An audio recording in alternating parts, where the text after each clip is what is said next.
হাইকোর্টের উকিল মোবারকুল ইসলামকে পুলিশ ধরে নিয়ে গেল।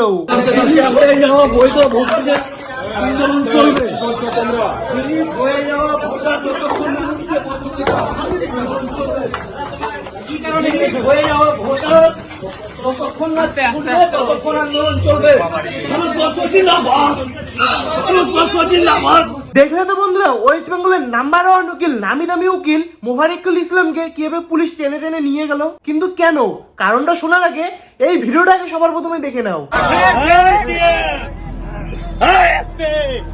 ডিআইবি সিআইডি কে আছিস রে ভাই?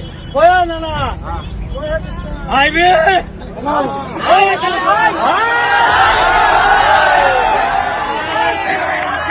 একটাই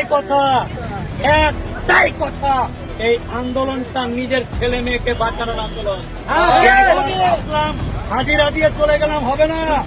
এই ভিডিওটা দেখে সবার মনের মধ্যে একটাই প্রশ্ন ফুটে উঠছে, তাই না, যে এ কেমন আইনজীবী যে পুলিশকে ওপেন ধমকি দিচ্ছে, সাধারণ মানুষের মধ্যে বিক্ষোভ তুলে দিচ্ছে আন্দোলন করার জন্য এবং লড়াই করার জন্য। সবার মনের মধ্যে একটাই প্রশ্ন, এ কেমন উকিল যে উকিল রাজ্যের মধ্যে থেকে মানুষের মনের মধ্যে বিক্ষোভ করে দিচ্ছে, হিংসা তৈরি করে দিচ্ছে, রাস্তার মধ্যে আন্দোলন করার জন্য উস্কানি তুলে দিচ্ছে। এ কেমন উকিল, এ কেমন আইনজীবী? তো বেসিক্যালি বন্ধুরা, মুর্শিদাবাদের মধ্যে এই আইনজীবী মোবারকুল ইসলাম সাধারণ পাবলিককে উস্কানি তুলে দেয় আন্দোলন করার জন্য, এবং সেখানকার সাধারণ পাবলিকেরা যখন বিক্ষোভ দেখায় আন্দোলন করে, সেই সমস্ত কাণ্ড কারখানাগুলো যখন পুলিশেরা আটকাতে আসে, তখন পুলিশের গাড়ি সেখানকার সাধারণ পাবলিকেরা ভেঙে দেয়। এবং এই ঘটনাটি প্রকাশ পাওয়ার পর মোবারকুল ইসলাম সে বাগডোগরা এয়ারপোর্টের মধ্যে গিয়েছিল সে পালানোর জন্য, এবং সেখানে পুলিশ গিয়ে তাকে গ্রেফতার করে এবং তাকে টেনে হিজড়ে দেখো কিভাবে জেলে নিয়ে যায়।